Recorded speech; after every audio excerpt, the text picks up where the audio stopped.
Greetings. I'm coming to you live from the Launch Control Center at Kennedy Space Center in Florida. No, not really, but that is what's behind me. Hey, I've got some really cool show and tell for you guys today. And you guys, many of you helped me to do this experiment. It was an experiment in the power of prayer. And prayer is really just a way of manifesting, basically. When you believe in something, it becomes your reality. That's really what prayer was originally intended to do. And so I did a little experiment with you guys, and it worked. It worked so beautifully. A little context first before I share all of these things with you. So in this book, The Divine Matrix by Gregg Braden, sorry if you can't see it too well. Yeah, that's a little better. I don't know. You get the idea. It's a book. My Zoom video is not cooperating too well. But this book right here, The Divine Matrix by Gregg Braden, he explains briefly a set of several prayer experiments that they've done in the past. And they've done several of these where a prayer group would get together in a certain city or region and pray for peace. And they would do this for, a month at a time or so, for example. And then they would look and see how it affected things in the city. And always crime and violence and car accidents and people visiting the emergency room and just all of these things would go down significantly. And then when the prayer group would leave the area, the violence and the incidents would increase right away. And that would be kind of their control group. They would keep doing that over and over again. And they were getting the same results every time. And they even did this experiment so many times that they were able to calculate the minimum number of people required to cause an effect on a certain population. And he actually, in this book, The Divine Matrix, he explains what that mathematical formula is. And it's actually a very tiny number. So just to give you an idea of what that number would look like, to shift the consciousness of this entire planet, right? And as far as we know, there's approximately 7 or so billion people on Earth, as far as we know. To shift the consciousness of this entire population of approximately 7 billion people would take merely around 4,000 people to do that out of the whole population of the planet. So it's actually a lot smaller of a number than you would think. Well, let me show you what I did with you guys, this experiment that I did, and I believe it worked. I suppose you could rationalize it away, and I'm going to try to remember to talk about how that is actually how things come to manifest, like what does it look like in 3D physical reality when these miracles, if you will, manifest? What does that look like? And when you look at the actual physical actions that take place in reality, somebody could easily just go, well, it was just this and this thing. And we'll talk a little bit about that at some point in the video. But let me just show you what I did, and then I'll explain why I think what you guys did helped or worked, or this was at least, I mean, it didn't hurt anything at all, right? It only could have helped. And I'll explain why that is. So if you go to my YouTube channel, go here to the community tab and scroll down a little bit. Here's my Christmas meme that I posted on Christmas. That's not what I'm trying to get you to look at, though. It was right before Christmas, this post here, the power of prayer in numbers. And all I was asking the audience to do was say this affirmation. the James Webb Telescope will work just fine. And I didn't really explain to you guys why I was asking you to do that. And I'm going to explain that in this video. That should become clear to you. So just a simple affirmation. Yeah, okay, sure, Kurt. The James Webb Telescope will work just fine. Now, I noticed 427 of you clicked like on this post. So let's suppose that only half of those people actually did the affirmation. That's way more than it would take according to the mathematical calculation that Greg explains in the Divine Matrix. This is, again, what he's explaining is based on scientific observation of this prayer group that would go around from city to city and see how many people does it take to cause an effect on a bigger population. And so to give you some context, again, it was like, it's like 2 people, maybe 4 people to cause an effect on, 500,000 people in a city or something like that. Like it's a lot smaller of a number than you would think. So my point right now is, even if only half of the 427 people that clicked like on my post were doing the affirmation properly, that's way more than enough. Now, here is why I wanted you guys to do this affirmation. If you go on the internet and look around at the history of the construction of the James Webb Space Telescope, it is wrought with tribulation. It for a long time, I mean, it took them well over 20 years to design and construct the thing. And for all these years, it has looked to everybody, both learned people like myself, and I'm going to talk a little bit about that later on in the video with what I'm calling show and tell. So I'm a space enthusiast. I like science. I like engineering. I know a lot about that.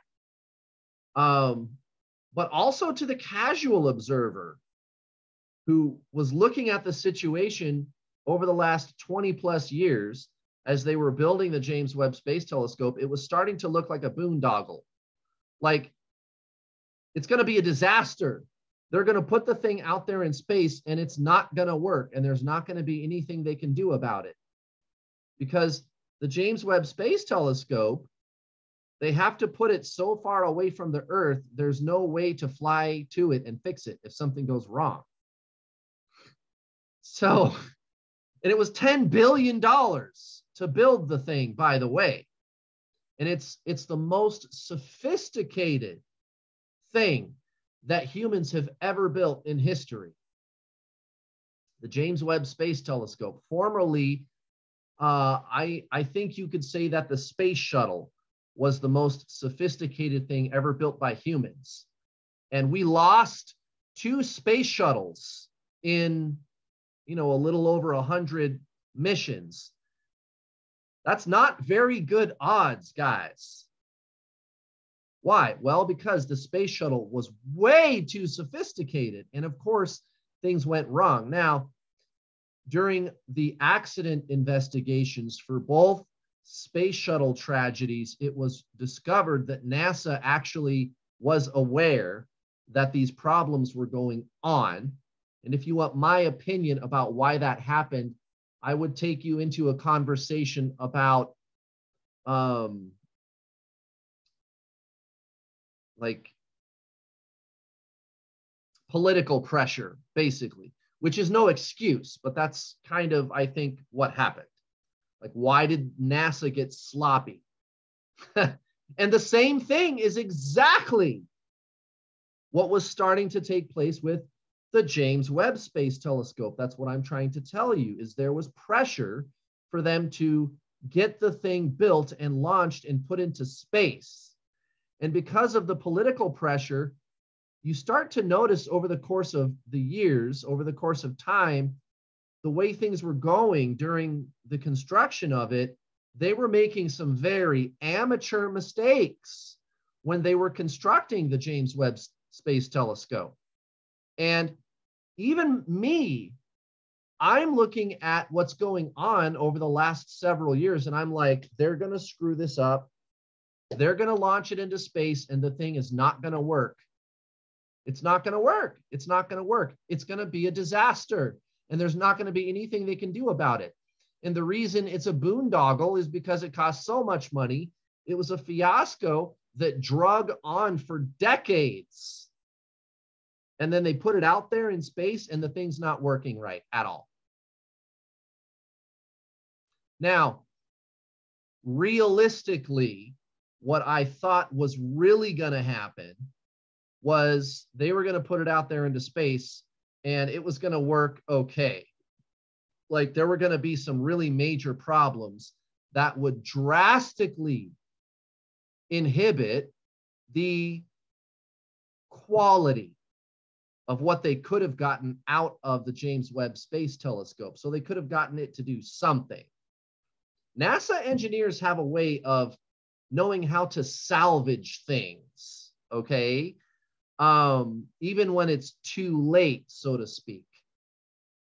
But there's only so much you can do with a thing like the James Webb Space Telescope, because you can't fly out to it to make repairs. And even if you could, the repairs you could make aren't going to be as good as, say, what they did to the Hubble Space Telescope. Because the Hubble Space Telescope was in orbit around the Earth, you could send a space shuttle to fix it. And that's exactly what they did. But the James Webb Space Telescope is well over 1 million miles away from Earth at the Lagrange 2 point. And if you don't know what that is, just Google it. But no way could you send a human crew out there to fix it, at least not anytime soon. So, guys, it was looking pretty hopeless leading up to the launch. And then leading up to the launch, there were more problems. They were having issues getting the guidance system of the rocket to work properly. They were having issues with the guidance system on board the James Webb Space Telescope to work properly. They were having issues getting those two guidance systems to talk together. They were having issues with the ground-based tracking systems working. They were having issues with the construction of the rocket itself. They were having issues with leaks on the rocket, and there's just so many fucking problems that they were having. I could go on and on and on. And I was like, you know what? It's looking kind of hopeless. I'm going to go on to my YouTube channel and I'm going to post this, and I'm going to hope to hell that it's going to be all right. The power of prayer in numbers. And again, they did this experiment. You can read about it for yourself in this book, The Divine Matrix. Of course, you know, that's not the only place where this experiment is discussed and explained. I'm sure you can Google it and find that for yourself. And I've got some good news for you guys. Everything with the James Webb Space Telescope happened so perfectly that I can only describe it as a miracle. I cannot believe how flawlessly everything went in reality. Like I said, up to the launch, leading up to the launch for years, it was looking really hopeless, you guys. Critics, the government, like third-party engineering, critical reviews and analysis were done over time.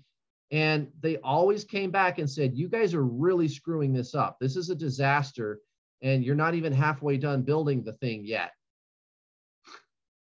Just on and on and on. It just drug on and on with problems all the way up to the bitter end. And then when they actually pushed the button and launched the thing on the rocket, everything went so perfect that you couldn't even believe it. Like, even the launch was perfect, which is so improbable. And I'm gonna go deeper later in this video for those of you that are interested in the technical stuff about why that is true. Right now, I'm just talking about my law of attraction experiment that you guys helped me with. But that's what I'm trying to tell you, is even the launch went so perfectly that it's highly improbable that any rocket launch would go that perfect. Just if you have a basic understanding of how a rocket works. which I do. I'm a space enthusiast, and I really get into the engineering and the technology and the mathematics, and I know a lot about that. I'm very knowledgeable. And I'm going to share that with you too, like my background and how I became a space enthusiast. I'm going to do a little show and tell with you today. But in addition to the rocket launch, the actual deployment of the James Webb Space Telescope went so perfectly. So let me show you what I'm talking about with the actual deployment of the James Webb Space Telescope. So you can go to YouTube here, and this is the official NASA YouTube. It's like a James Webb Space Telescope channel from NASA. This is public domain that we're looking at right now. So this is the full deployment sequence. And guys, it took them about a month to do all this. Okay, and it starts about a half an hour after the launch. And you have to understand that there are hundreds and hundreds of connection points, hundreds and hundreds of actuators. And every single one of those things could go wrong. If every single one of those things does not go right, the whole entire mission is shot, and the entire telescope is not going to function at all. Everything with this deployment had to go perfectly, and this is the biggest point of contention that the engineers had for decades, especially right now, what you're looking at, the deployment of the sun shield. There's hundreds of things going on right now that you're looking at with the deployment of this sun shield. And each layer of the sun shield is more thin than a cigarette cellophane. You know, the plastic around a pack of cigarettes.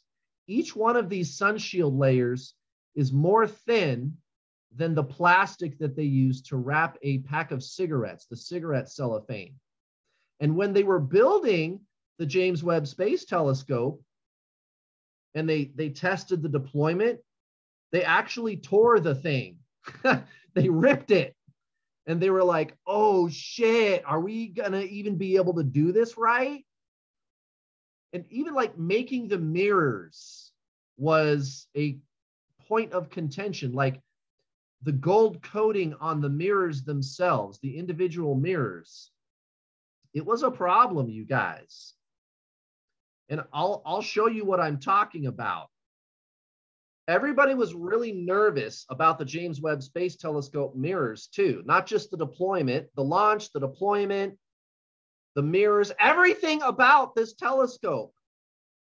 And again, this is the job of NASA, actually. You can be critical of NASA if you want, but the fact that they did pull it off is actually, I mean, that's their job. That's what NASA does. Their job is to push the envelope of technology and create things that seem impossible to create. That is what they do. That is what NASA is there for. Now, with the Hubble Space Telescope, some of you might know this, the primary mirror here of the Hubble Space Telescope on the left, they ground that mirror to the wrong specifications. So when they put the Hubble in orbit around the Earth, it returned pictures that were blurry. So what they did was they sent the space shuttle up on another mission to basically give the Hubble a pair of glasses, if you will.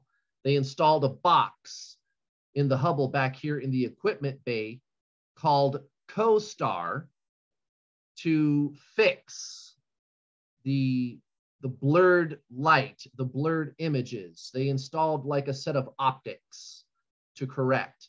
You cannot do that with the James Webb Space Telescope. So the engineers were very paranoid about making the same mistake with these mirrors. In addition to the deployment of the telescope, the launch of the telescope, hundreds and hundreds of things that could go wrong. And again, during the construction process, they were doing such a horrible job. They had, again, several third-party engineering firms, the government, come in and do an assessment of how good of a job they were doing of carefully constructing the thing. And every third-party assessment said, you guys are really screwing this up. So it was not looking pretty, you guys. And then a miracle happened. They launched the James Webb Telescope on Christmas and everything went perfect. And, you know, we're almost to the end of February here as I'm posting this video. And I did this on purpose. I waited 2 full months because I knew it would take them at least that long to start testing the telescope and seeing if the cameras are working, are the mirrors screwed up?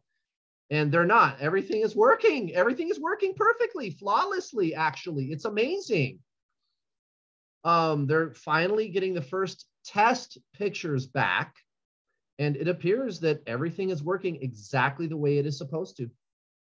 And there's more. There's even another miracle that I'm going to explain to you.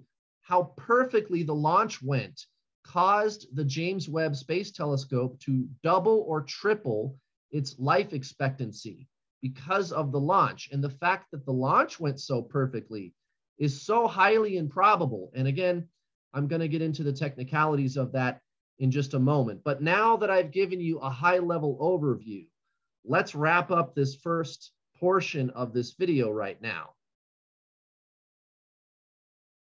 To all of you lovely subscribers who did this affirmation for the James Webb Space Telescope, thank you. And again, you know, I said I was going to point out that any naysayer of the law of attraction could just go, well, you know, here's the actual technical things that people did. Here's the 3D physical actions that took place. You know, the engineers pulled it off at the last second. That's what they do. They corrected this problem here and this problem here and this problem here. And you do like a moment by moment synopsis of explaining each minute detail of how they fixed it all. But sometimes I don't even know if that's good enough, because when I look at a thing like for those of you that have seen the Apollo 13 movie, well, let me get to that in a second. And let me just wrap up this talking point first. When you dissect the physical actions that take place to make what appears to be a miracle possible, what's the difference? That's my point. What's the difference? Guys, 3D physical reality is still how things take place. When a miracle takes place, it takes place in 3D physical reality. Now, the only thing that seems improbable, and even NASA engineers admit this, was the launch. How did the rocket do such a good job? It is so unlikely. The odds are very, very, very small that the rocket did that good of a job. It's not that it doesn't ever happen, but the odds are, they're so remote, guys. It's like you have a better chance of winning the lottery. And it just so happened to be the James Webb Space Telescope, which I was having you guys pray for. And by the way, you guys are not the only ones who were praying. I promise you, every single astrophysicist on Earth was praying. Every single astronomer on Earth was praying. Every single space enthusiast on Earth was praying or being cynical. But it turns out there were more prayers than there were cynics. Now, here's the thing with Apollo 13. So with the James Webb Space Telescope, it was the launch. And here's where I'm going to start switching into the second half of this video, which is where I get technical. But I'm going to start with talking about prayer a little bit more and relating it to Apollo 13. So those of you who have seen the movie Apollo 13, right, with Tom Hanks as a space enthusiast and a very knowledgeable space enthusiast, which I'm going to talk about a little bit, how I'm so knowledgeable. It's just kind of my thing. I've taught a class about space travel myself personally, and I'm going to share some show and tell with you guys. But I can tell you that the Apollo 13 movie, the one with Tom Hanks, is extremely accurate. Like everything about it was so accurate. Much of the things that were said, much of the actions that were taken, the engineering, the way that the NASA engineers solved certain problems, the actual technical aspects that they were dealing with, and the way that they played out in the movie were exactly the way that they happened in reality. not to mention the aesthetics, the layout of the cockpit, the mission control center, and they even, as a fan of retro Americana, for example, I can also tell you that like the clothing and the style of the houses and the wood paneling in the house and the type of television they had in the house and just the decor, everything was perfect. It was totally 1970, which was when Apollo 13 was. That was such a great movie. It was so accurate. I was really blown away. Now, the couple of things that were a little bit off were like, it doesn't matter kind of thing. But I could tell you what those things are, but it was like, it doesn't matter kind of thing, right? So it's of no consequence. And they were little things that really don't, like, I guess as long as I've brought it up, I might as well explain it, but I'll get to that in a second. I want to explain the prayer thing first. So the prayer thing with Apollo 13, as they were coming back to the Earth, they were coming in just a little bit shallow, which means that Apollo 13 should have bounced off the atmosphere, and then the astronauts would have been stranded in space. But they didn't.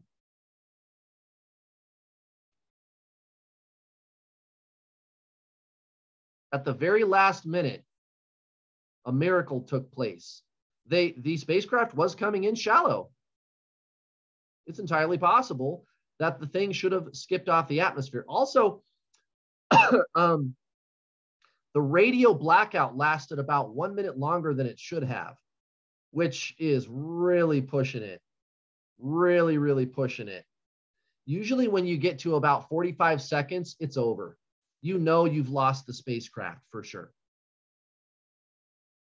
So they went just a little bit over a full minute longer than they should have. How is this possible?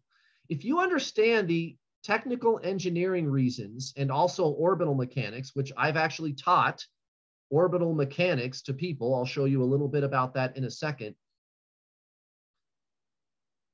It's so improbable. Now, why did it still happen anyway? Well, everybody on Earth was praying for the safe return of the crew, guys. Everybody on Earth was praying for them. It was a media, it was like the only thing on the news at all for almost a solid week, right? Apollo 13, the astronauts, they're stranded out in space. It's all anybody wanted to talk about. Everybody was praying for them. So how were they able to re-enter the atmosphere and have it be so improbably close? You figure it out, guys, and it's the same thing with the James Webb Space Telescope and the launch and how perfect the launch went, which I will explain later in the video. Now, about the imperfections in the Apollo 13 movie, it's going to be things like the paint markings, the black paint striping on the Saturn V rocket were not exactly a match to the Apollo 13 rocket. It's stuff like that that doesn't matter, but I notice it. They used the markings for what was called the SA500F, and it was just a test article. And it's stuff like that that you don't need to know. It doesn't matter. But I'm going to switch gears a little bit. And first, I'm going to do a little show and tell with you. I'm going to explain my background as a space enthusiast. And then I'm going to get more technical with you about how exactly it is that it's so technologically improbable and statistically improbable, almost impossible, that the James Webb Space Telescope went off so perfectly. It's so mind-blowing. So quickly, just to wrap up with the high-level overview of the James Webb, here's basically what we're going to get. The Hubble Space Telescope, HST, Chandra Space Telescope, all of these different space telescopes, they can go back so far into viewing the cosmos. Obviously, what astrophysicists want to know is, where did all this shit come from? How did the universe come into being? And the better our technology, the better our telescope, the more answers we can get to that question. So what this diagram is showing you is that the James Webb Space Telescope can go back almost to the beginning of time, before there was even light, right? That's why they call this the dark age, before there was light at all. So this has to do with the expansion of the primordial universe. So the James Webb Space Telescope is very, very exciting for so many different reasons, guys. And as an enthusiast of spiritualism also, and which is consciousness, I want to know the answers to those questions, because I feel it'll give us a better metaphysical understanding of how consciousness manifests in our world. So I'm very excited about the James Webb Space Telescope for a lot of different reasons. This gentleman here is James Webb. He was the second NASA administrator, and he was the administrator of NASA during most of the 1960s, during the formative years of the Apollo program, which is where we sent humans to the moon. And so he was a pioneer in the space program, I suppose you could say, just like the James Webb Space Telescope. So why space? Why do I get so excited about space? I'm so excited. I don't know, guys. When I was about 6 or 7 years old, and I found out that they sent humans to the moon and brought them back alive, I was like, what? How? How did they do that? I have to know how they did that. And space itself is very interesting to me, but it's the technology that I really like. Okay. That was kind of my thing. And so ever since I was a boy, I've always been so interested in the technology of space travel. This is a picture of yours truly teaching a class about space travel. And if you look in the background here, there's a diagram of a rocket engine. You can kind of see on my dry erase board there.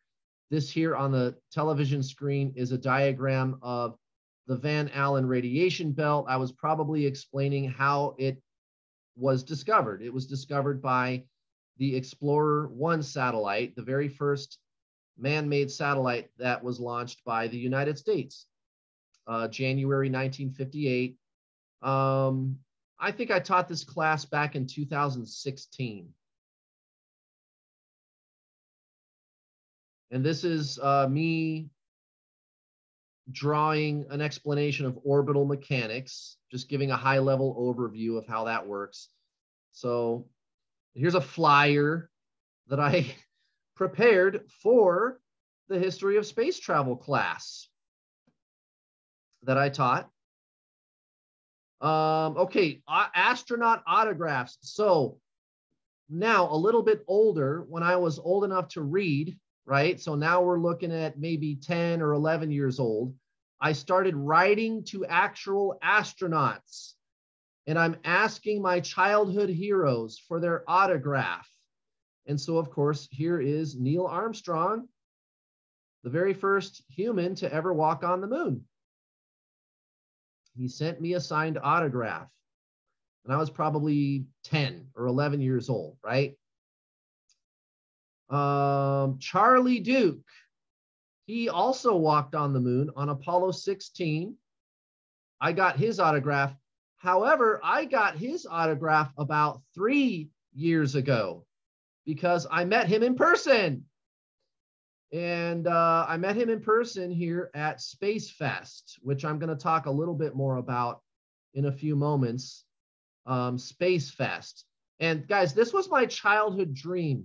Ever since I started learning about space, I decided I can't go out of this life. I cannot leave this body unless and until I shake the hand of a spacewalker. I want to actually physically touch the hand of a man who walked on the moon. That was my childhood dream, and I did it. There's Charlie Duke. I've also met Fred Hayes. He was the one of the crew members on Apollo 13. So, and I forgot, I have a picture of him and I somewhere. I forgot to dig it up, but I got to meet him. I got to meet a lot of astronauts, actually, and engineers too. We're going to get into that in a second. This is John Glenn, the very first American to orbit the Earth. He was the third American in space, but the first to orbit the Earth. The first two Americans to go into space, they did a suborbital flight where they just go up into space and they come right back down. John Glenn here actually orbited the Earth 3 times and then came back. So that's John Glenn. This is Alan Shepard. Now, Alan Shepard was the first American to go into space, as I previously explained. And he also went on later to walk on the moon. Now, I have not met Alan Shepard, John Glenn, or Neil Armstrong. I just wrote to them and got their autographs. But I did meet Charlie Duke here, who walked on the moon. There's the picture of me with Charlie Duke.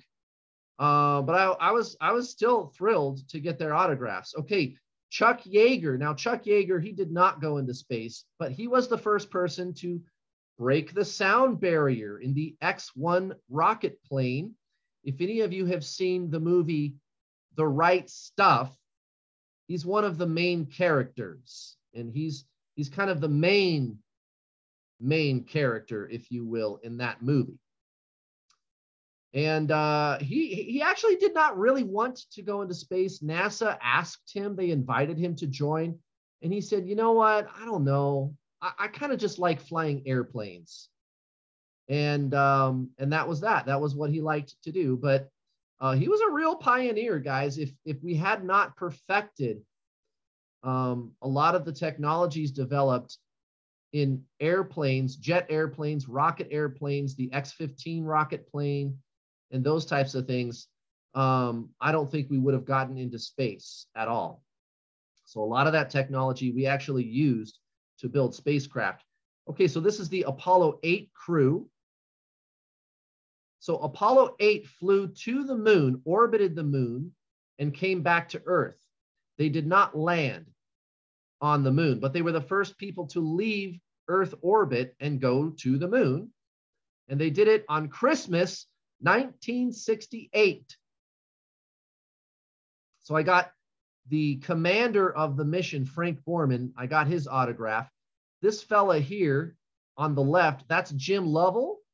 He was the commander of Apollo 13. So that's the person that Tom Hanks played in the movie Apollo 13. That is Jim Lovell. And actually, Jim Lovell makes a cameo appearance in the movie Apollo 13 at the very, very end when Tom Hanks is there on the deck of the Navy ship, and he shakes Jim Lovell's hand. Jim Lovell is playing the role, I think, of the ship's captain or something in the movie. So Jim Lovell, he did fly around the moon twice, but he never, unfortunately, got to walk on the moon. Robert Crippen, he flew the very first space shuttle mission. He was the pilot. I really wish I would have gotten the commander's autograph, John Young, also, because it turns out, now that I'm more knowledgeable about space history, John Young is my favorite astronaut by far. He was just a fucking bad motherfucker. John Young, you guys. But Robert Crippen, he was a bad motherfucker too, because they flew the very first space shuttle mission and they had never test flown the space shuttle. It was extremely dangerous. And a lot of people thought they weren't going to be coming home. And you could say the same of all of these people. I mean, these were risky jobs that these guys were doing, you guys. It is very, very inherently dangerous to fly into space. Okay, Vance Brand. Vance Brand is from Longmont, Colorado. And Colorado also, by the way, happens to be a central hub for aerospace companies. I actually have two family members who worked for aerospace companies in Colorado, Ball Aerospace and Sierra Nevada. And I also know all kinds of people who worked for Lockheed and companies like that in Colorado. Now, Vance Brand, they even named the Longmont Airport after him, and also one of the high schools in Longmont, I believe, the auditorium was named after him. I got to meet Vance Brand several times whenever he would make a public appearance. Also, apparently, my grandfather sold insurance to Vance Brand's mother, apparently. And Vance Brand's father was an animal doctor, and he doctored sick animals, like farm animals, like cattle, actually kind of in the region of Colorado that I grew up in. So this really hits close to home with Vance Brand. He flew the space shuttle.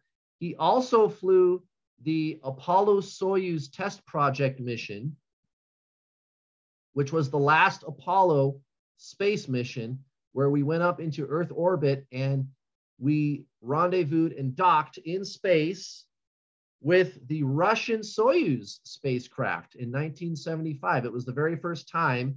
This was during the Cold War, the United States and the Soviet Union together in space. So it was kind of a extending the olive branch kind of thing, if you will. So this was the second time. Yeah, second time. Was it the second time? I think it was the second time. Maybe the first. I think it was the second time that I met Vance Brand. Anyway, I was, I don't know, 12 or 13. You know, I had the 1990s bowl cut, B-O-W-L bowl. Remember those? The bowl cuts, right? Back when I actually had hair too, right? So that's 12 or 13-year-old Kurt meeting Vance Brand. He is signing an autograph for me at the Longmont Vance Brand Airport. This is the last time that I ever met Vance Brand. That's Vance at center. That's yours truly there. I met him at Space Fest in 2019, Space Fest 10.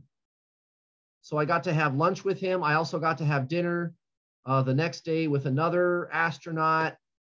You could just walk around the place and walk up to an astronaut and shake their hand and just say, thanks. You know, you were one of my childhood heroes. I just wanted to shake your hand. And they would be happy to shake your hand. Also present at Space Fest were well-known astronomers and astrophysicists. For example, Mark Rigby, right here in the green shirt. Several of these people are fellow spectators like myself, but several of them are also NASA engineers who actually designed and built spacecraft. Larry Puzo, I think is his last name. He is one such engineer who designed and built actual spacecraft. And you could have technical conversations with these guys about orbital mechanics and like computer time differential because of the law of relativity. They would understand why you're talking about that. Just really technical stuff. And that's what these guys like to talk about. And that's what I like to talk about. I'm also a big music fan, so I'm not just 100% a square nerd, right? I love music. I've been to hundreds of concerts, rock music, heavy metal, techno, Enya, fucking Bjork, Depeche Mode, Nine Inch Nails, the Beatles, the Rolling Stones, you name it, just whatever. I love music too, guys. And I sing and I write songs also, and I play the piano. And I don't play the guitar very well, but I have two guitars. So that's me in a nutshell. I like consciousness, spiritualism. I know a lot about it. I like technology and science and astrophysics and quantum physics. I know a lot about it. And I like music and I know a lot about it. So those are kind of my three big things. This here is Gary Lockwood. Gary Lockwood also signed an autograph for me. Gary Lockwood was not a NASA engineer or a scientist or an astronaut. He was an actor. He was a Hollywood actor. I got to meet him also. He was in a Star Trek episode. He was also one of the main characters in 2001: A Space Odyssey. So that was kind of nice. It was kind of neat to meet Gary Lockwood. He was also at Space Fest, and I go to Space Fest every year. Space Fest is the premier international space conference of the world. There are other space conferences, but Space Fest by and large is the number one, attracting people from all around the world.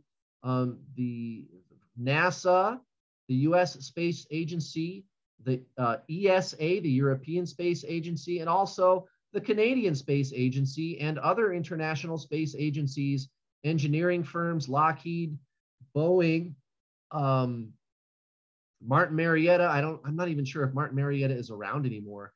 A lot of them have been bought out and conglomerated, and there's always changes going on. But this is the place, you guys. And then also space enthusiasts. So if you look around on YouTube for well-known space enthusiasts on YouTube who have perhaps hundreds of thousands or even millions of subscribers, they're going to be at Space Fest. And I got to meet several of these people. And I'm even a member of several of these organizations like Space Hipsters. Emily Carney, she started Space Hipsters. I'm a member. I got to meet her. Just it's the place, guys. They also have lots of things to do at Space Fest. So this is a panel of the NASA flight controllers. So these were the people in mission control in Houston, or some of the people who were there running the mission. And they had a panel where they got to talk about their experiences. They also had a panel of NASA astronauts. So here's Charlie Duke that you got to see me with earlier. Charlie Duke and I shaking hands. That's Charlie Duke. I don't remember this guy's name. I'm sorry. It's right on the tip of my tongue. He wasn't like a well-known astronaut, but he flew on Apollo 9. I do remember that. I just don't remember his name offhand. This is Al Warden. He flew on Apollo 15. Apollo 15. He was the command module pilot. This is Fred Hayes, Apollo 13. I'm not sure who this is because it's not a very good photo, and I cannot tell who that is. This guy on the end. This woman was the nurse.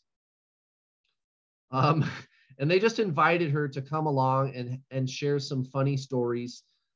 She was like their advocate, if you will. NASA engineers, some of them were doctors, right? So NASA doctors were always trying to get the astronauts to do some pretty strange things. Like, here, stick this probe all the way in your brain and fly a space mission. And just weird things that they were always trying to get astronauts to do. And the astronauts would go to mom. That's this woman. She was like mom. She was like motherly. I don't remember her name, but she would kind of fight their corner and advocate for them. And like, no, we're not going to do the probe in my brain thing, guys. We don't need to do that, you know. And they were just very comfortable with her, and she was kind of motherly, if you will. So it was kind of a nice, funny, anecdotal, and even cute time, you know, to regale some stories. So that was a nice thing at Space Fest that year.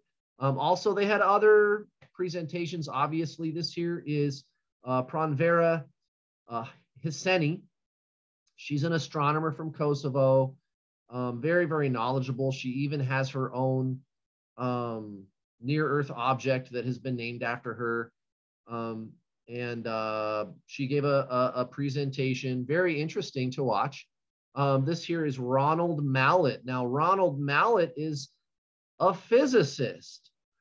And what he explained was he always had this fascination with time travel, but he knew better than to approach the physics community with the topic of time travel. So he very ingeniously, He decided instead, I'm going to go get my PhD, become a tenured and well-respected physicist first, and have clout in the physics community first. I'm going to get to know a bunch of people and get established first. And so he went and did that. And so everybody knows Ronald Mallett is trusted. He's not a kook. He's not crazy.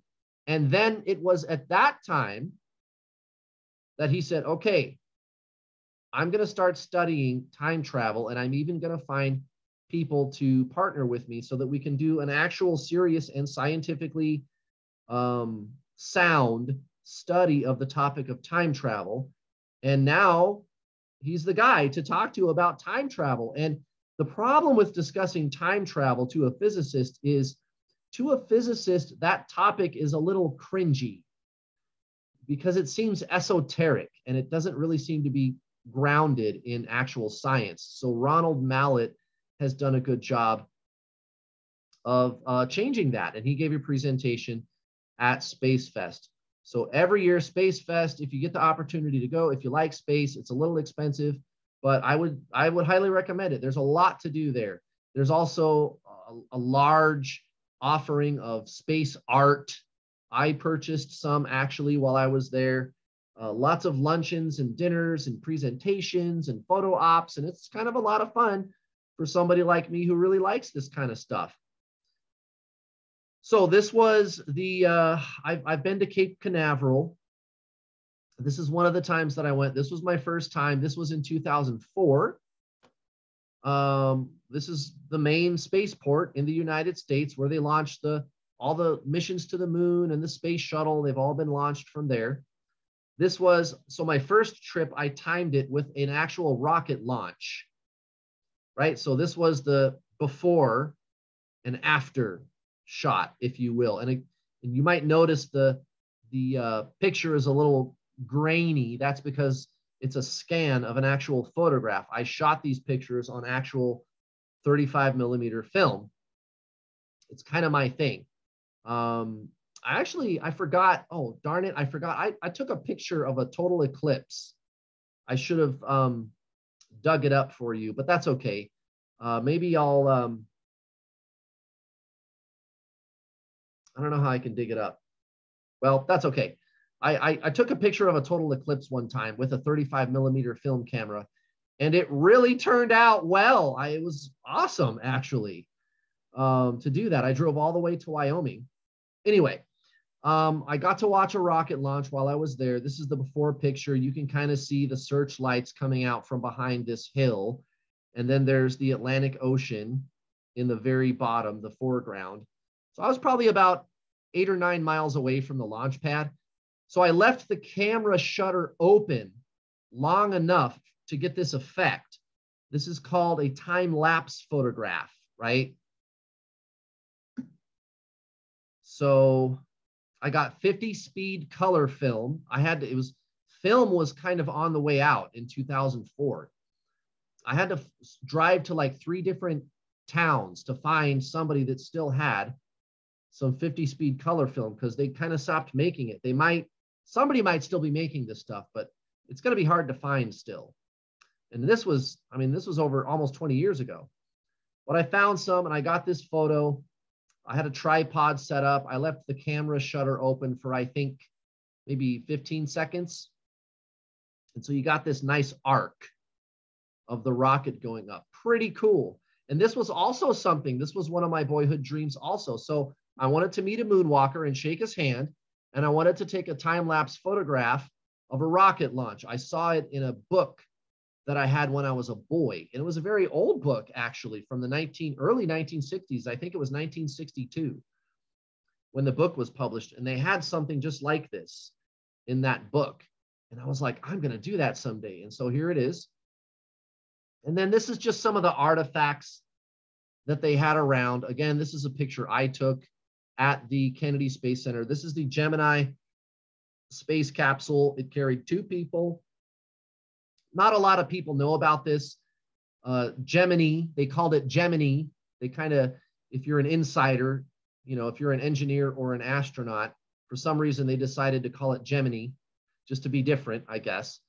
But like Gemini, like the astrological sign, the twins, right? And so for those of you that are a subscriber to this channel, you might find that very interesting. But the twins, right? But it was the second manned space program.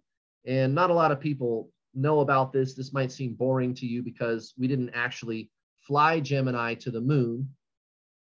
It was like practice, basically, to learn about how do we fly in space? How do we work in space? How do we walk in space? How long can we stay in space? Questions like that were answered with the Gemini program, 1965, 1966. And they flew 10 manned missions on Gemini, or Gemini, however you want to say it. This is the control panel of the Gemini spacecraft. This is the heat shield. This was the Gemini 2, actually. So this one, it was a test mission. Gemini 1 and 2 were just test missions. And then 3 through 12 were manned.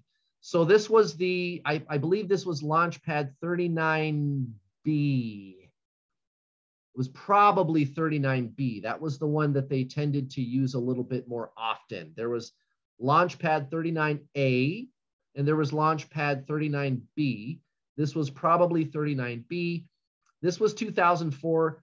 The space shuttle program was temporarily grounded at the time because they lost the space shuttle Columbia the year before. It broke up in the atmosphere upon reentry.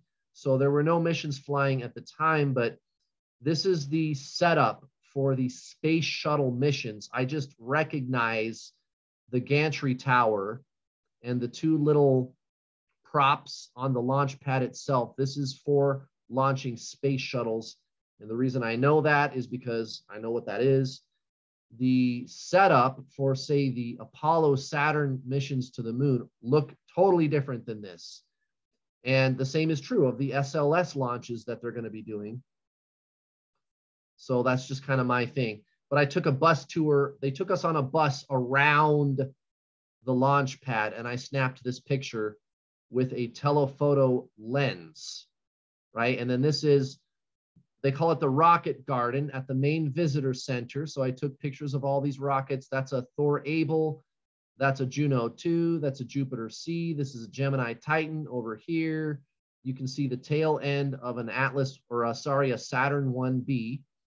This is, again, the Jupiter C. It launched the very first American satellite ever, Explorer 1, which is this tiny little sliver at the top. Explorer 1. These are all models. These are not actual rockets, right? They call it the rocket garden at the visitor center at the Kennedy Space Center. This is an Atlas Mercury. That's what John Glenn flew on. Atlas Redstone, the very first 2 Mercury flights, the ones that just went up and came back down. Alan Shepard, again, I have his autograph. This is what he flew on. There's Atlas Mercury in the background, Atlas Agena, Thor Able. This again is the Gemini Titan. So there's the Gemini spacecraft at the top and the Titan II missile that launched it into space. This is the Saturn 1B. So at the top here is the Apollo spacecraft. This rocket was used to launch Apollo missions into Earth orbit. It was not capable of launching missions to the moon. The missions to the moon were launched by a much larger rocket called the Saturn V. And I don't think I have a very good picture of it here. I've got a picture of it, but it's not a great picture. You'll see what I mean by that. It's not a bad picture. It's just a close-up picture. So it's kind of hard for you to see the size of it. This, I believe, is a it's either a J2 or it's a space shuttle engine. I think it's a J2. It's probably a J2, but it's an actual engine. And of course, this is a photograph I took. And guys, this is a work of art to me. This is like when I listen to a Nine Inch Nails song or a Beatles song or a Depeche Mode song. Only it's something technical. It's science. It's engineering. This is the stuff that really floats my boat, you guys. Technology. I love this stuff. Or when I think about the divine matrix or sacred geometry, same thing. Metaphysics, consciousness. I love this stuff, you guys. This is a work of art to me. So here's the Saturn V rocket. I told you it would be a close-up picture, not a good one, but maybe it is a good picture. I mean, you could Google it and see for yourself. It was basically like launching a 36-story skyscraper. It's kind of hard to believe that they actually were able to get that thing to fly into space, but that is exactly what they did, and they did a great job of it. And it was hard, guys. It was really hard, but they did it. Just incredible what humans can do. Isn't it amazing what humans can do when they stop killing each other? Isn't it amazing? All the war and famine and corruption going on in the world. If we could just stop doing that long enough, maybe we could do something like, I don't know, put people on the moon. So enormous rocket. They have a real unused Saturn V rocket on display. That's what this engine is. That's what this Saturn 1B rocket is. Maybe these other rockets are real too. I don't know. Maybe these are real unused rockets. Maybe they're not just models. I don't know. But this is a real thing, this Saturn V rocket. This is the first stage engine nozzle. And I made sure to get this woman standing here for a size comparison. Huge, huge machine, you guys. Very, very difficult to build, but they did it. This is the second stage rockets, still pretty large. These are for sure J2 engines. See, that's why I think this is a space shuttle engine after all. I don't know. Anyway, there's a closer up view of the J2 engines. I just know for a fact that J2 engines are the ones that they used on the second stage of the Saturn rocket. I'm a geek, guys. I love that stuff. This is an unused Apollo moon lander. There were actually 3 more missions planned to fly people to the moon that they already had the hardware built. They just never flew them. And so this is actual mission hardware that they never used. So this was the lander. This is what they used to land on the moon. 2 people. Okay. And then this is the mothership, the command module, right? The cone-shaped portion at the front is the command module. In the back, this cylindrical shape, this is the service module. It contained all the batteries and fuel cells, and I don't want to say battery. It had some batteries, but mostly it was fuel cells. That's for making electricity. But oxygen, obviously, the rocket engine, just all the equipment, the fuel for the rockets, those things. And then the people were in this cone-shaped structure at the front. It's called the command module. So this was the mothership. It carried 3 people. 1 guy stayed in the command module, orbiting the moon, while the other 2 people got in the lander here called the LEM, or Lunar Excursion Module. They went down, they landed, and then this bottom gold portion was left behind. So again, the gold portion at the bottom is the descent stage. It had the fuel, just like the command module, for landing. And then when they return to the mothership in orbit around the moon, when they're ready to leave the surface of the moon, the head of this spider-looking lander, the head would come off, right? Carrying the 2 people back up to the mothership, the command module. And they would rendezvous and dock in orbit around the moon, and then they would leave the lunar module behind and return to the Earth. And the command module is the only component that ever came back. So that's my history. That's how I kind of got into space and my fascination with it. Let's return to the James Webb Space Telescope and I'll tie up a couple of loose ends with you. Like, why is it so improbable that it worked so perfectly? So essentially, the launch. So if you recall, I was talking about the fact that the launch went off so perfectly is it's like winning the lottery, the odds of that happening. And then on top of that, the deployment of the actual space telescope itself, like when you consider everything that could have went wrong, and it looked like everything was going to go wrong, you guys. And then everything worked better than perfect.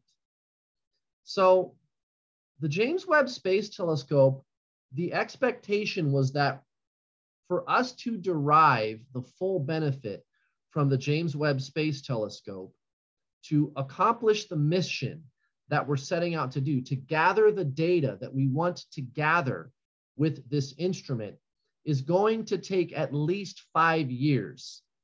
And any time that we can get beyond that is a bonus, but it's not mission critical. You know, we have certain phenomenon that we would like to observe, and we know that it's going to take at least 5 years to do that. So they designed the James Webb Space Telescope to last at least 5 years for sure. But if I had to give you a totally accurate window of time, we're going to say 5 to 10 years. So that was kind of what the engineers had designed it for. We're going to get about 5 to 10 years of use out of it. Now, why is that? Well, there's a lot of things. I mean, things can start to malfunction on the telescope. There's a lot of components that can stop working. And let's face it, again, it's the most sophisticated thing ever built by humans to date. The James Webb Space Telescope. It's so improbable that the thing even exists, but it does. And again, this is what NASA does. They always are pushing the envelope of technology. And it's easy for people to be critical of NASA when they have cost overruns and when they do something that seems ridiculous. It's like, why are you guys even doing this? This is too hard. By the way, you're screwing this up. And then they pull it off and everybody's like, oh my God, you guys are fucking miracle workers. Well, yeah, like it's our job to invent things, to push the envelope, to make new technologies that don't exist. Like, for example, the Apollo moon landing program. Did you know that digital computers exist because of that? Right. So you can thank NASA for the cell phone or computer that you are watching this video on. And that's not the only thing they invented. There's a lot of things that we take for granted that NASA invented. So when it comes to the launch of the James Webb Space Telescope, that is what caused it to have an unusually high lifespan, because now it is looking as though the James Webb Space Telescope is going to last about 20 years. Can you believe that? So what happened? Originally, they were saying, well, we're going to get at least 5 years out of it, 10 if we're lucky. No, that's not how good our luck is, because it turns out we're getting 20 years out of it. Why? Because we won the lottery with the rocket launch. Of all the things to win the lottery with, it had to be with the James Webb Space Telescope. It'd be like you winning the lottery and you get out of bed one day and you're like, of all the people to win the lottery, why me? Like, what are the odds? You know, like it's a miracle that they built this technological marvel. But then on top of that, the launch went so flawless that it's, wow, like it's just astonishing. It just takes my breath away. The probability of this confluence is so astronomically low. And you guys, all the praying that you did, I think it really helped. I really do. So let's talk about that. Why were they saying that the James Webb Space Telescope was going to last at least 5 years, but up to 10, and now it's 20? Well, it's because of the way that James Webb got to its destination. It's called the L2 Lagrange point, and it's a special place, you could say, gravitationally between the Earth and the sun. Just go Google it. It's kind of a cupola of gravity, if you will. Imagine like a ball that rolls down a hill and gets to the bottom and can sit there at the bottom between two hills, if you will. It's kind of like that, only it's gravity. It's two hills of gravity. Okay, that's the L2 Lagrange point in a nutshell. So they can put the thing out there and it just stays put. And it's kind of orbiting in a circular fashion to stay out of certain shadows that they're worried about, like the Earth's shadow. Maybe it's going to create an inconsistency in the amount of light that the telescope is receiving. They took all these factors into place when they designed the thing. And to put the satellite in such a precise place, it's not impossible. They've done it before, but the fact that they were able to do that and have it get there with the amount of leftover fuel is the miracle. Here's why. So a rocket is brute force, if you will, okay?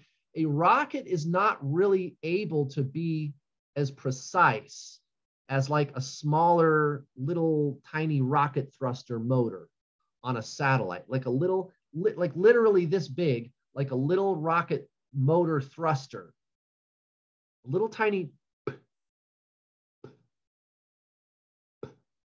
just a little, like little tiny thrusts of just a little bit of air that they release. It's not really air, it's like hydrazine or something like that, but just the slightest little touch is what these little tiny sensitive thrusters are designed for. And those are the thrusters that you put on the spacecraft, not the rocket. The spacecraft in this case being the James Webb Space Telescope. And there's even larger thrusters to make larger course corrections and things like this, depending on what it is that you are trying to do with the spacecraft, where you're trying to put it. So you have these very sensitive little thruster motors that just make very delicate adjustments to the trajectory to place the spacecraft on its precise and perfect orbit. Okay, but how do you put the spacecraft into space to begin with? How do you get it off the ground, which is really difficult to do? Well, you use a rocket. Now, a rocket is brute force. A rocket is not really going to, by its very nature, be precise.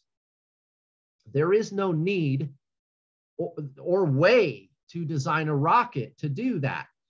You can't really design a rocket to do that. And if you are designing a rocket to do that, by the time you design a rocket to do that, what you are actually designing is a spacecraft, which maybe doubles as a rocket, but that is an extremely inefficient way to go into space, at least with the technology that we humans currently have, okay?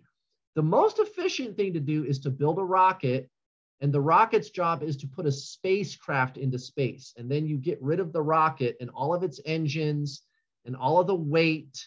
It's just dead weight, empty fuel tanks, engines that you're not using anymore. Just get rid of it and have a spacecraft which has very precise instruments to get to exactly the precise place it needs to go. And you have to be very precise. Imagine trying to hit a speck of dust 1,000,000 miles away. Like, that's kind of the precision that we're talking about here. And it can be done if you engineer your systems properly. So that's the difference between a rocket and a spacecraft. So what they did was they said, okay, the Ariane 5 rocket, which is actually a very reliable launch vehicle. Well, what do they mean by reliable? It doesn't blow up very often, okay? That's what we mean by reliable. It doesn't blow up or go way off course. It gets you close enough most of the time. They've had very few failures, because you could even have a rocket failure take place where you put the spacecraft into orbit, but it's the wrong orbit. And so the spacecraft is now useless. It's in space, but it's way far away from its proper course. And the spacecraft doesn't even have the fuel to get to the proper place. Okay, that's considered a rocket failure also, or if the rocket blows up.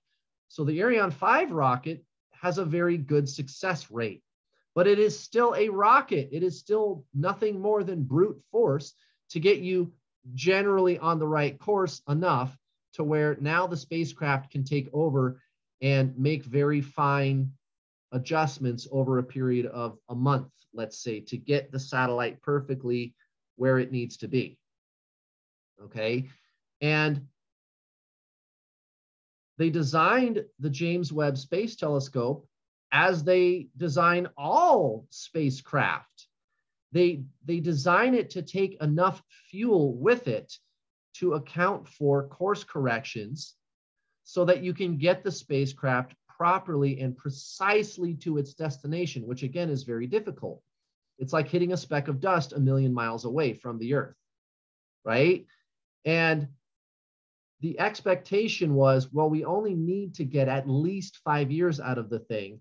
So we're expecting to have so many course corrections that we're going to have to make based on the performance of a rocket. So we're going to calculate this much fuel that we're going to have to take. That way, by the time the spacecraft, in this case, the James Webb Space Telescope, gets to its orbit, we know that there's at least 5 years of fuel left. And if there's at least 5 years of fuel left, we know that we can get 5 years of correct observations out of the James Webb Space Telescope, and presumably, a couple of more years. Maybe we'll end up getting 7 or 8 years out of it. So 5 to 10 years, that's our expectation. That's all we really need to get everything we want out of the James Webb Space Telescope. So we're going to take this much fuel. Now, again, a big part of getting the spacecraft to its destination in the first place is the minute course corrections that the spacecraft itself has to make. So it has to take fuel with it to do that. And probably half or more of the fuel, at least half, 50 to 55, maybe 60% of the fuel that the spacecraft takes with it is used for those initial course corrections on the way to its destination. And we're expecting that to happen. So that's how we're going to design it. And so that's where they came up with 5 to 10 years. That's what we're expecting to get out of the Space Telescope. But what actually happened is that the Space Telescope is going to last at least 20 years. Again, this is like winning the lottery twice at the same time. That's what has happened. That's why this is a fucking miracle, you guys. It is so unlikely. It's not impossible, but it is so improbable. It's like if you won 2 different lotteries at the same time on the same day. You won the Powerball and the state lottery and the Mega Millions all on the same day.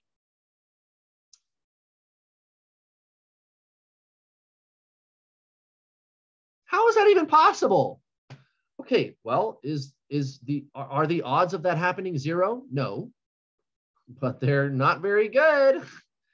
The rocket did such a good job this time of placing the James Webb Space Telescope on a precise course in the first place that they did not need to do very many course corrections at all with the spacecraft fuel. So now they've got 20 plus years of fuel remaining. This is so improbable. It's so unbelievable. Again, it's not that a rocket doesn't ever launch a spacecraft into space that precisely. It has happened, but I only know of one other time that that has happened, you guys. And all I do is look at this stuff all day.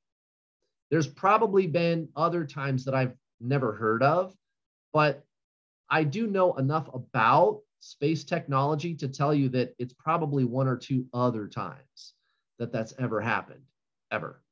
You know what I mean? It's that small.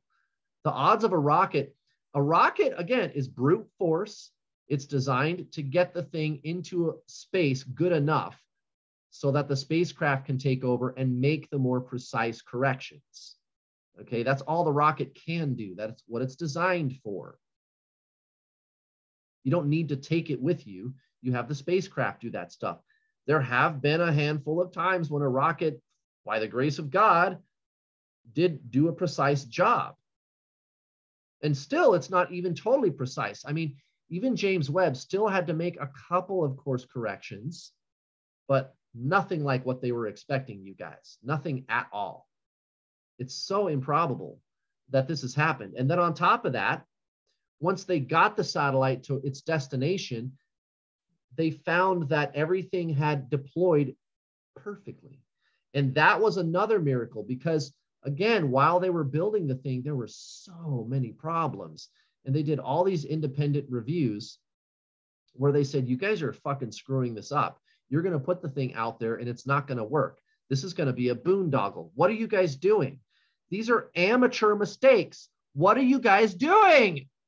That was kind of what these third-party reviews were saying during the whole construction process of the James Webb Space Telescope. And again, I showed you the deployment video at the beginning of this video. There were hundreds of connection points and actuators and pulleys and things that could have gone wrong, hundreds. And they all worked perfect, every single one. Ha! And they tested it. They tested it so many times. And it didn't work so many times. They had problems. That's why it took them over 20 years to build it. Because so many things went wrong so many times. Guys, it's a miracle. It is a miracle, and it's a good one, that this thing is working as perfectly as it is. And it is working so perfect, you guys. And now they're testing the cameras, and it seems to be working pretty well. I mean, they might have a couple of hiccups with it. That's pretty normal, but it's nothing that they can't deal with, right? When you've got something like with, again, like the Hubble Space Telescope, the mirror was ground to the wrong specifications. Guys, that's a fuck up that if you can't fly up there and have a human person try to fix something on it, to replace a component, it's hopeless. There's nothing you can do.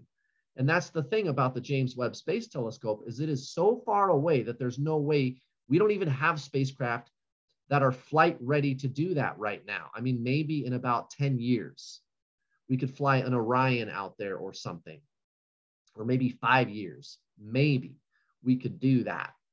But that's going to be tough. That's a tough mission right there, guys. And they are still testing the Orion spacecraft. Maybe, what's his name, Elon Musk could do that, but does he want to do that? And I don't know if Elon Musk has the technological finesse that NASA does. Elon Musk and like Virgin Galactic and those guys, they're more interested in making, like, I guess, progress that the human public would imagine to be tangible. Like, let's get a fucking human put on Mars. Let's commercialize space. Let's do something tangible that seems tangible to like a casual observer. But that's not really pushing any technological envelopes. NASA pushes technological envelopes. The fact that the space shuttle actually worked at all, or the James Webb Space Telescope works at all, is an act of God. And they did it. They did it. These are technological miracles, you guys. That's what NASA does. SpaceX is, I mean, they developed the rocket stage that landed, right? They reused the first stage rocket stage, but I get, NASA, they could have done that. Anybody could have done that. It's just called research and development. And the way that you do that is you make a whole bunch of mistakes, you lose a whole bunch of rockets, and you fail a whole bunch of times, but you've got this goal. I'm going to figure out how to do this. And then you do it, right? And that's what SpaceX did. And so hats off to them. But the James Webb Space Telescope is so far and above and beyond anything that any of these private companies are doing. Not to say that they could not do that if they did not want to, right? But it just so happens to be that that's what NASA does, and they do an excellent job of it. So could Elon Musk go salvage the James Webb Space Telescope? Yeah, maybe. I'm sure Elon, SpaceX, and NASA would be working together to do it, but it's a long shot, guys. If you needed to do something like that, it's very unlikely. Maybe they would decide to do it. Maybe, you know, the possibilities of the James Webb Space Telescope are unbelievable. The learning, the things that we're going to learn about our universe are worth doing something like that. But would they do that? I don't know. I don't know. But they don't have to. They don't have to. The thing worked, and it worked perfectly. It worked. It was like totally like on paper, exactly the way it should have worked. It worked better than that. It worked better than that, guys, is what I'm telling you with the rocket launch too. It worked better than how it should have worked on paper. How? How do you win the Powerball, the state lottery, and the Mega Millions all on the same week? How? How do you do that? Not very likely, guys. Not very likely at all. But that is exactly what happened. And guys, I think it's because of you and all of the other people, astrophysicists, that don't even believe in the law of attraction around the world. They were probably just there, please, please, please, I know it's going to work. Come on, it's got to work. It's got to work. Come on. You know, and that's all it takes. When you've got that many people focusing on something, it's got to work. I know it's got to work. Please, right? Even if you don't believe in God and you're doing that, you are actually part of that prayer that's going out to the universe, to God, to cause a miracle to take place. And guys, that is exactly what the fuck happened. So thank you to everybody. Give yourselves a pat on the back.